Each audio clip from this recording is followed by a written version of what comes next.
Byron used to be. Nice guy. It's that time. We used to, I was almost texting to the mayor's not here anyway, but about that time. He just walked in. Sure. I knew it wasn't late because you weren't here yet. Oh, I said it. He just said he knew better than to print that. Oh, there he is. I just not read it. Yeah, be there in a minute. Yeah, I said waiting. Waiting. Well. Okay. Item 3.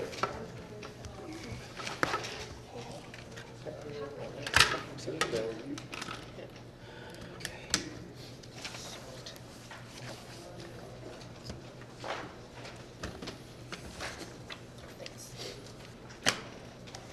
to go. Just got one more question there. Just got one more. Oh, yeah. Yeah. I know how that goes. It's like, okay.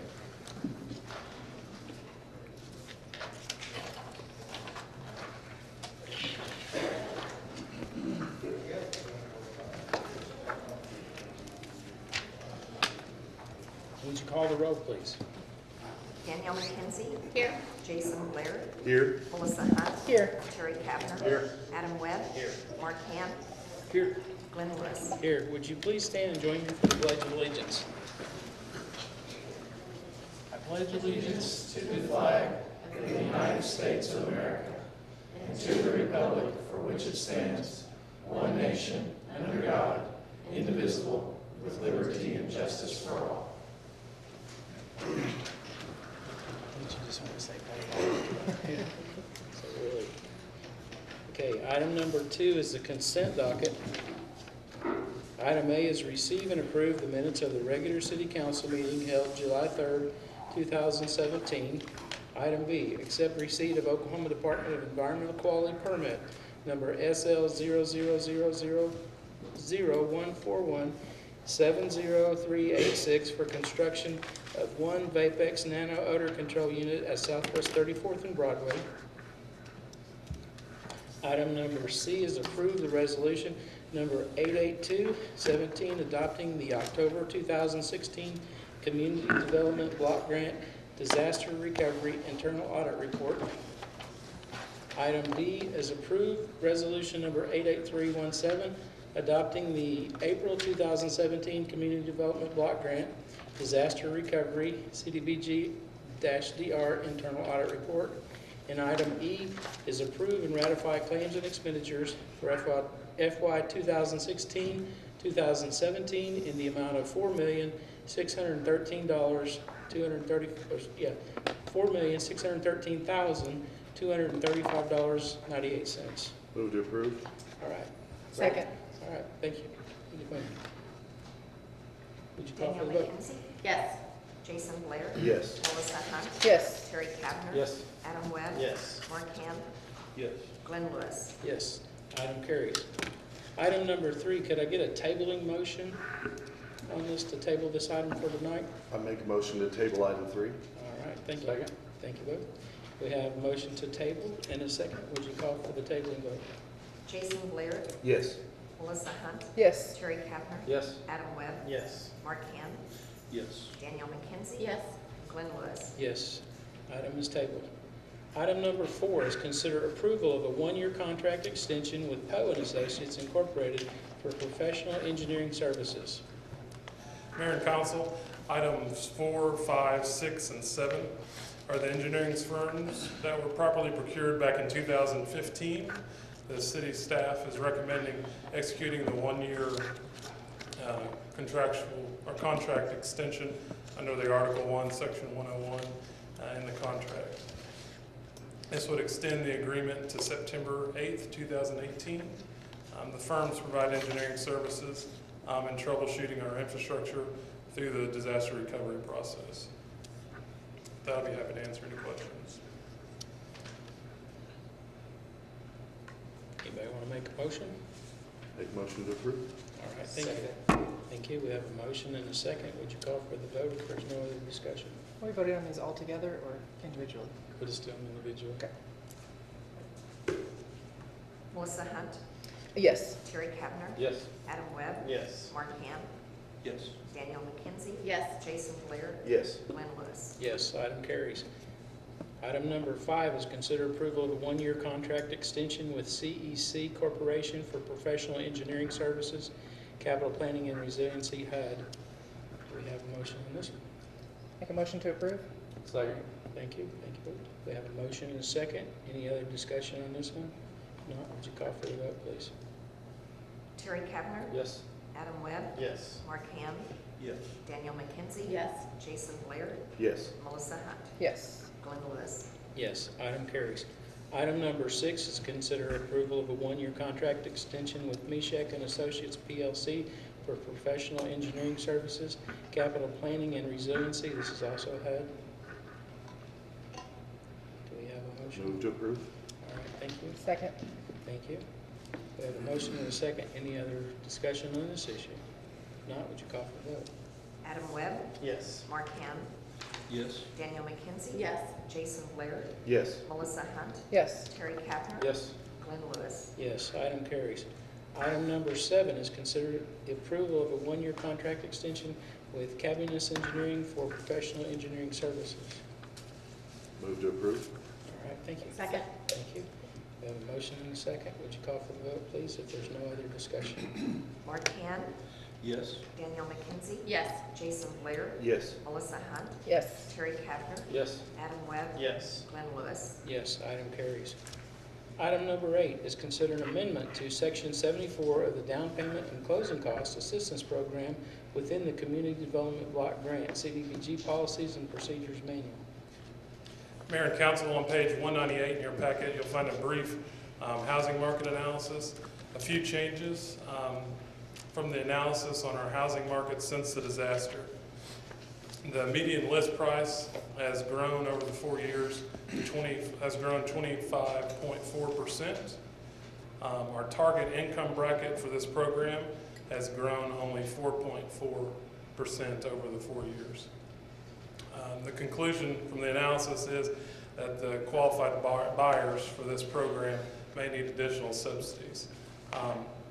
We've tweaked our program just a little bit and make the following recommendations. We recommend update to the 2017 income limits determined for eligibility by HUD.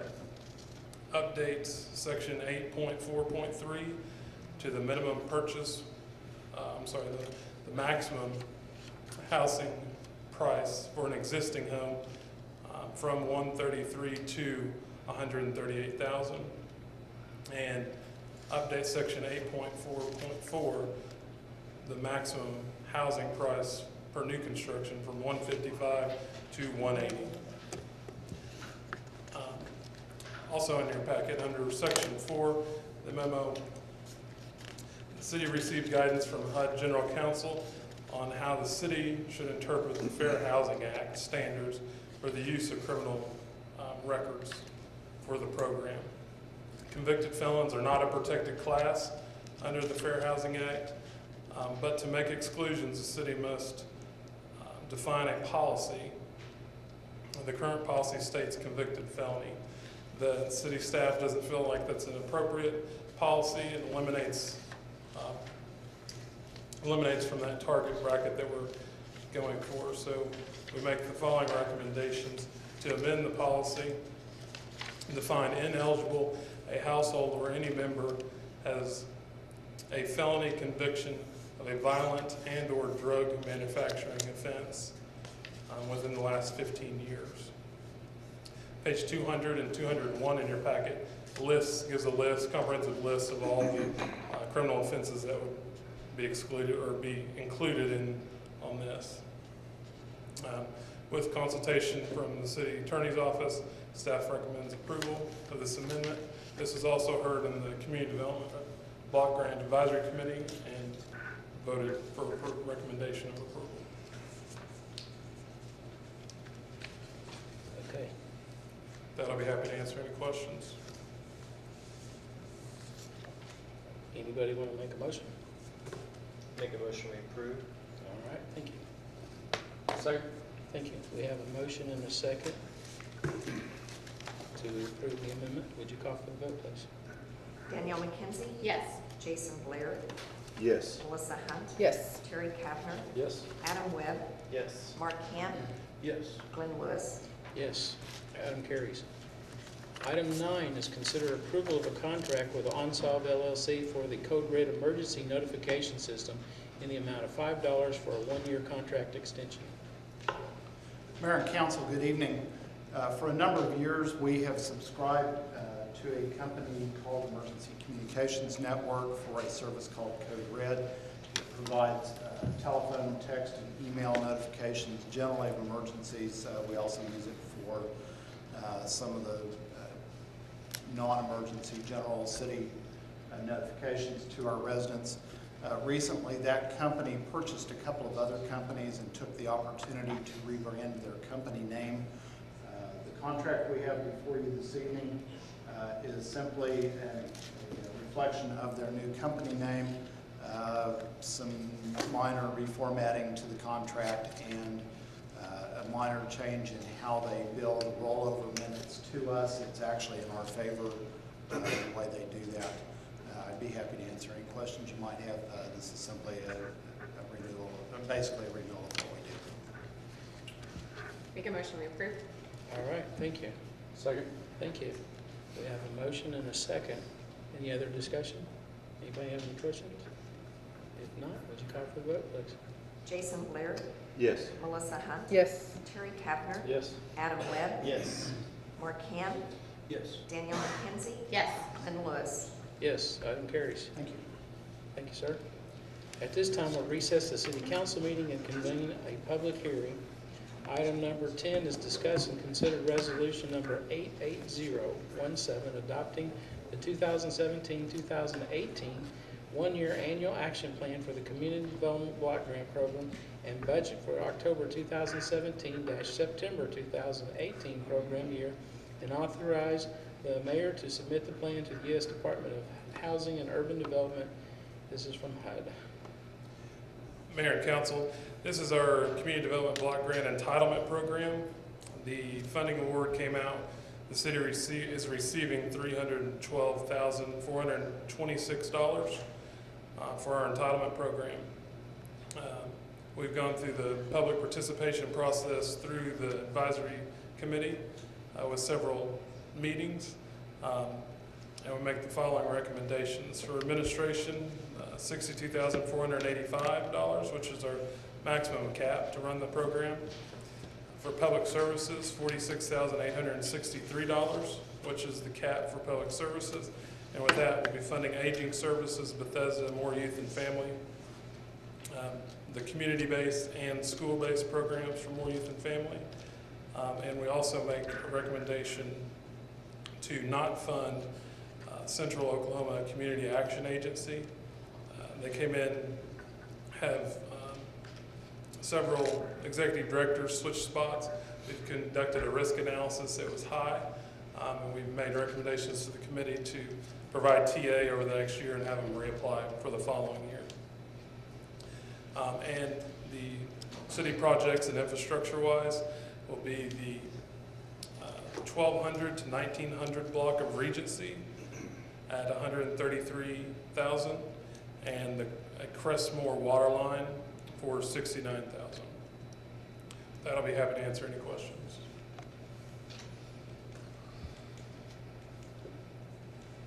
Make a motion to approve. All right, thank you. Second. Thank you. We have a motion and a second. Any other discussion on this item? If not, would you call for the vote, please? Melissa Hunt? Yes. Terry Kavner? Yes. Adam Webb? Yes. Mark Ham? Yes. Danielle McKenzie? Yes. Jason Blair? Yes. Glenn Lewis? Yes, item carries. Item number 11 is discuss and consider resolution number 88117, adopting the substantial amendment of the 2013 Community Development Block Grant Disaster Recovery Action Plan and Budget, and authorize the mayor to submit the plan to the U.S. Department of Housing and Urban Development. Mayor and council, this is a substantial amendment through our action plan process. If we trigger one of three items, program beneficiary eligibility criteria changes, a deletion of an activity, and/or allocations or reallocations in an amount of $1 million between activities requires a substantial amendment. We trigger all three with this amendment. To give you a summary of the proposed changes, we're going to include the housing or the policy revision of the down payment assistance you approved earlier tonight. Revise several housing program descriptions to better define the program eligibility, objectives, and priorities of the programs. With our multifamily redevelopment, to include this development or this procurement went out earlier last week, and we need to make some clarifications on federal regulation notices for the multifamily development.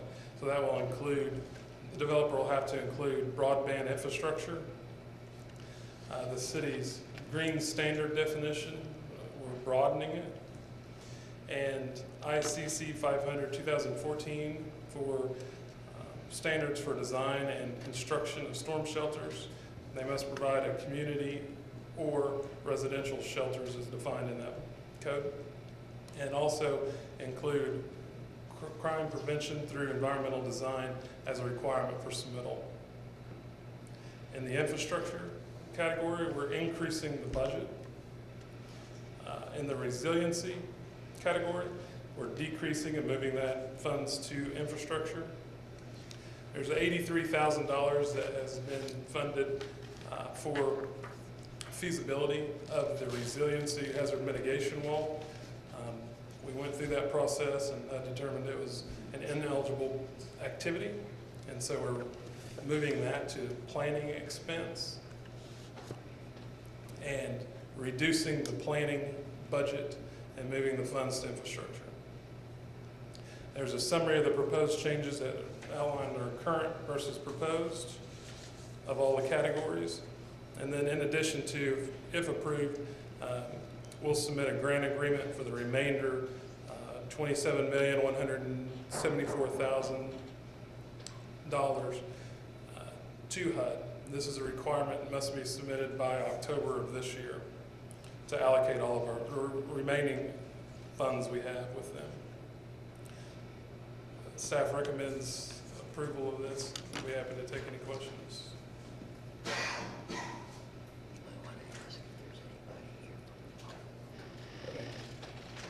All right. Is there anybody here that would like to speak on this since it is an open hearing and it is HUD? Anybody want to talk on HUD? Okay, thank you. Anybody? Make a from the motion, we council? approve. Okay, thank you. Thank you. We have a motion and a second. Any other discussion? If not, would you call for the vote, please? Terry Kavner, Yes. Adam Webb, Yes. Mark Ham, Yes. Danielle McKenzie, Yes. Jason Blair, Yes. Melissa Hunt, Yes. Glenn Lewis. Yes, item carries. Thank you. Thank you, sir. This time we will recess the public hearing and convene the Moore Public Works Authority meeting. Item 12 is the consent docket. Item A is receive and approve the minutes of the regular Moore Public Works Authority meeting held July 3rd, 2017. Item B is approve and ratify claims and expenditures for FY 2016-2017 in the amount of $1,129,658.09. Move to approve. All right, thank you. Second. Thank you. We have a motion and a second. Any other discussion? Was the consent docket? Would you call for a vote, please? Adam Webb, Yes. Mark Ham, Yes. Danielle McKenzie, Yes. Jason Blair, Yes. Melissa Hunt, Yes. Terry Kavner, Yes. Glenn Lewis. Yes, item carries. At this time, we'll recess the Moore Public Works Authority meeting and convene the Moore Risk Management meeting. Item number 13 is the consent docket. Item A, accept the minutes of the regular Moore Risk Management meeting held July 3rd, 2017. Item B, approve and ratify claims and expenditures for FY 2016-2017 in the amount of $101,489.28. Move to approve. All right, thank you. Second. Thank you both. We have a motion and a second. Would you call for the vote, please, on the consent docket? Mark Ham, Yes. Danielle McKenzie. Yes. Jason Blair. Yes. Melissa Hunt. Yes. Terry Kavner. Yes. Adam Webb. Yes. Glenn Lewis. Yes. Item carries. At this time, we will recess the Moore Risk Management meeting and convene the Moore Economic Development Authority meeting. Terry, I believe that's yours. Item 14 is the roll call. Would you call the roll, please? Danielle McKenzie. Here. Jason Blair. Here. Melissa Hunt. Here. Glenn Lewis. Yes, here. Adam Webb. Here. Mark Ham. Here. Terry Kavner. Here. Item 15 is the consent docket. Item 8, to receive and approve the minutes of the regular Moore Economic Development Authority meeting held June 19th, 2017. Move to approve. Second? Would you call the roll, please? Danielle McKenzie. Yes. Jason Blair. Yes. Melissa Hunt. Yes. Glenn Lewis. Yes. Adam Webb. Yes. Mark Ham. Yes. Terry Kavner. Yes. Item passes. This time we will recess the Moore Economic Development Authority meeting and reconvene the City Council meeting. Okay, thank you. Let the record reflect that the same members that were here before are also still present. All right, that's what I was looking for. Item A is citizens forum for items not on the agenda. We have several people signed up tonight, and Joe Haynes.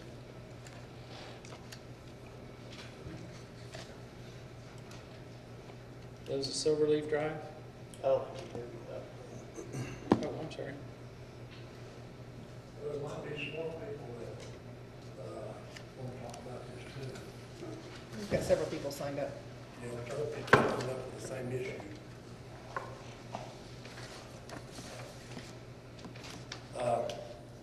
I was here last council meeting about the way people are parking on our streets up and down our neighborhoods, and it's causing a big problem.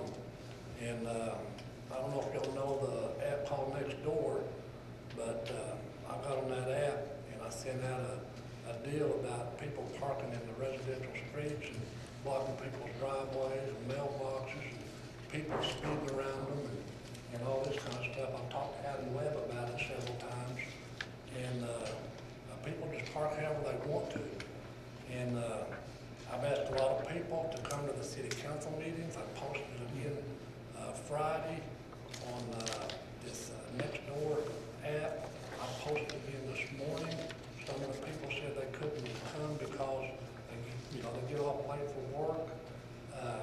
And some people said it don't even do no good to come to council meetings anymore because nothing's ever changed.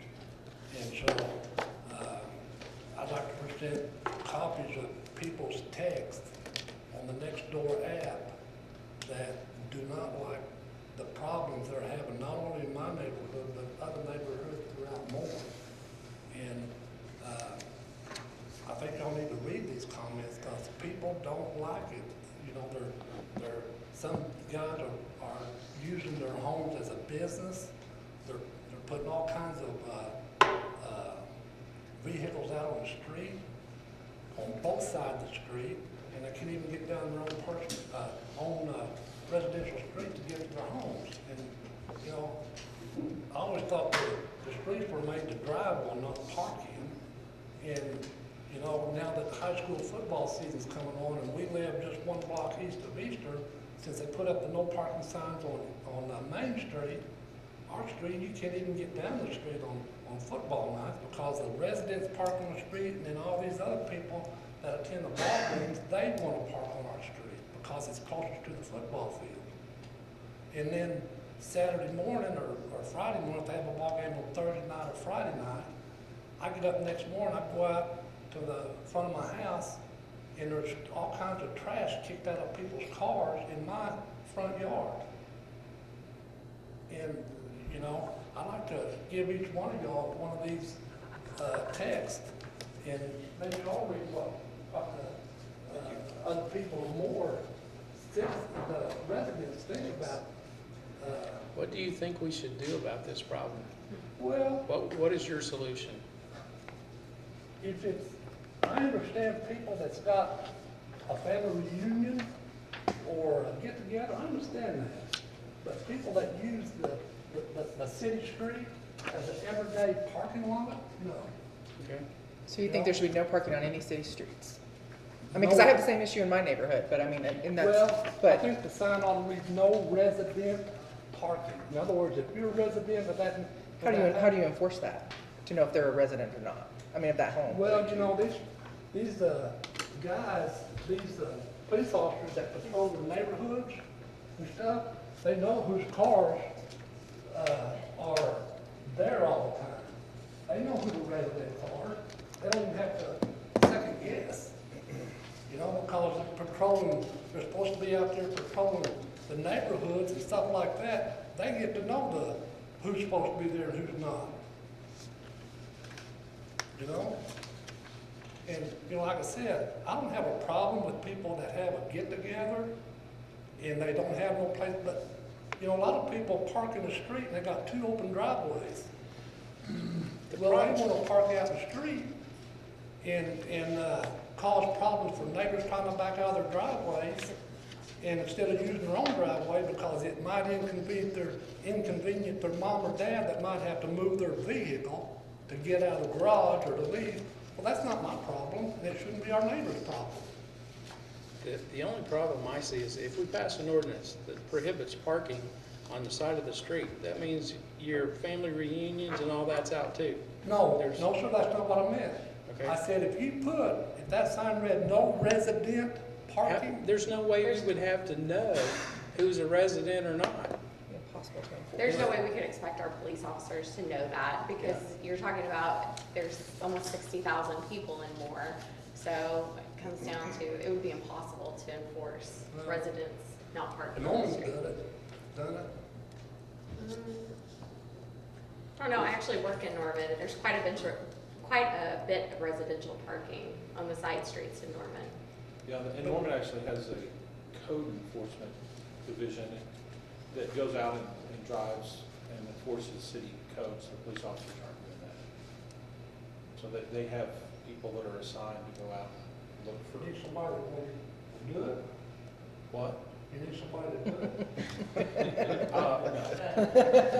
We have a code enforcement, and it's complaint driven, and so if you have problems, give us a call. We'll come over there and look at it, and if they are violating any city codes, then we'll do what we can. If you confront your neighbor and say, would you mind not parking there, you give a confrontation.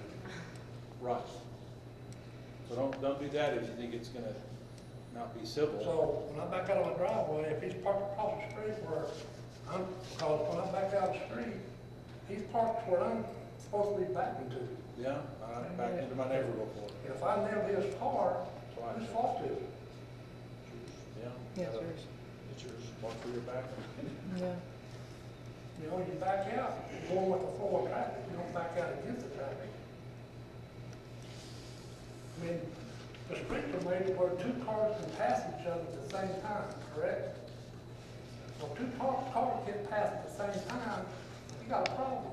Because I've been running off my, several times I've had to hit the curb because if there's a car parked on the southbound side of Silverleaf and I'm going north, they don't yield to me.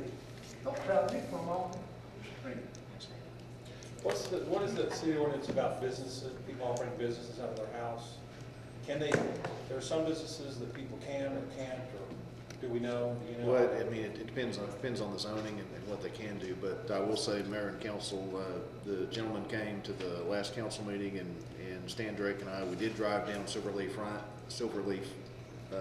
Lane, and you know, we're going to continue to look at the situation. I mean, I will have some conversations with Chief Stillings, because I know once school starts and football season starts again, that's going to be problematic, and we don't want people blocking driveways, and we don't, you know, we don't want those types of restrictions. Now, complaint on this street did come up several months ago, and we did have one of our fire engines drive down the street, and at least in that particular instance, it was able to get down the street unimpeded. So, now I'm not saying it's that way all the time, but at least it was then. So we will look into the situation. I did have a conversation with Councilman Webb before the meeting, and my understanding is there are some different opinions from the residents there as to what needs to be done. And so I'm glad to get these text messages and look at them, and we will continue to, you know, look into the situation, work with the residents there, and see if we can come up with a good solution that, you know, works for everybody as best as it can without having to, you know, just passing a bunch of ordinances, which I don't think the council really wants to do. So we will continue to look at it, and we'll be reporting back to the council on the progress we're making. You know, we got two curves on our street. They park right there at the curb. You know, they park right next to the fire hydrant. Both fire hydrants, got two on Chevrolet. They park right in front of the fire hydrants. They don't care. See, and if I'm going north on Chevrolet, and there's a car parked on that curb, I can't see oncoming traffic coming to me. And then right down there at the end of Chevrolet, right there behind the Chevrolet, I don't know, there must be 3 families living in that 2-story house. They got their driveways full, and they got 3 pickups parked out there right in front of the stop sign. And when you pull up to Chevrolet from Main, and there's somebody wanting to turn, they can't even make their turn. And I've almost had several head-on collisions trying to get by them vehicles that's parked on the curb at the stop sign. And I appreciate your comments, and those are things we will look into, and when we come back out there, we will contact you and have you probably walk the street with us and point out some of the things while we're there. And so, give us certainly a better understanding, and again, help us come up with a solution that works. Well, I appreciate Mr. Dixon bringing that radar deal out and putting it in my front yard. It has slowed people down, you know? But the real problem comes when school starts. When school starts, all these kids want to come out of the backside of the parking lot, right down Chevrolet to go to Subway or wherever, and they come through there at 45, 50 miles an hour.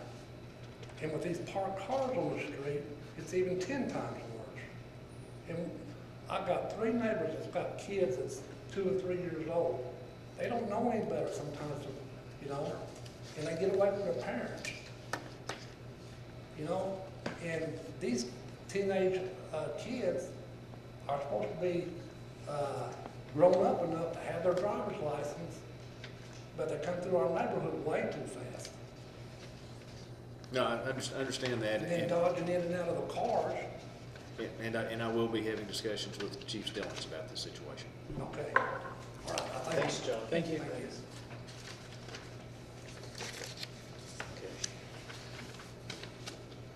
Ariel Bayfield.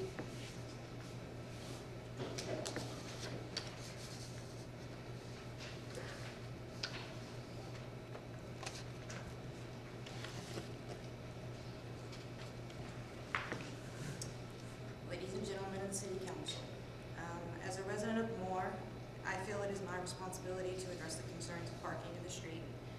I am aware of the concerns and opinions of my fellow residents.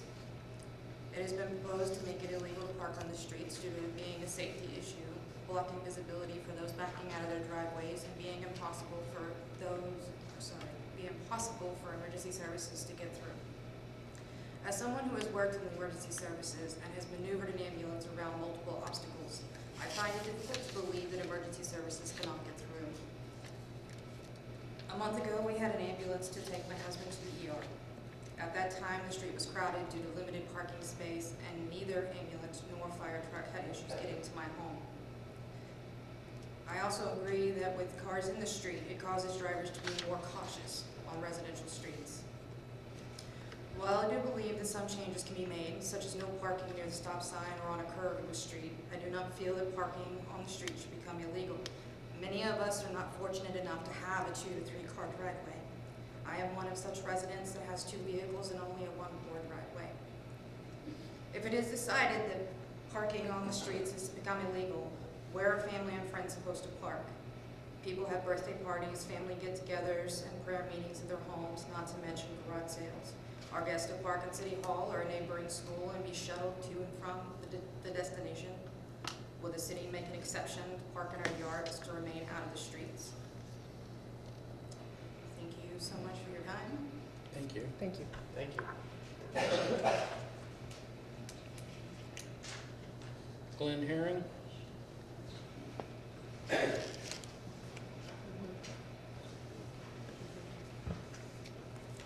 Mayor, City Council, I've been following this discussion on Nextdoor. There was almost 150 posts, so I don't know if Mr. Haynes printed the whole thing or part of, hopefully the whole thing. That would be more valuable to you.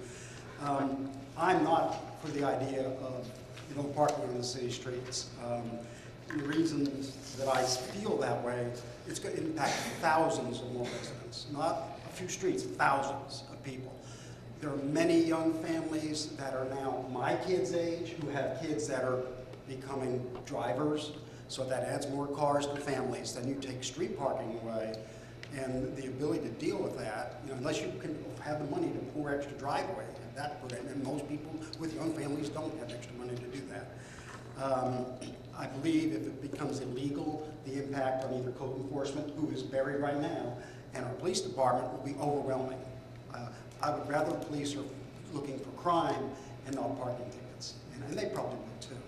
But I think the young families will be impacted. I think the problem is predominantly, just like in Norman, it's the older neighborhoods and near the high school. Well, we talk OU in Norman. I lived 17 years there. There is the old streets, the narrow streets around downtown and OU. You can't park on the streets, but I live north of there in Norman, and you could park on the street. So they controlled it situationally by the neighborhoods that they were in. Speed bumps came up in our discussion as an option. That's for people that are speeding. Young drivers are terrible. I also a certified driver ed teacher. I know, young drivers are not.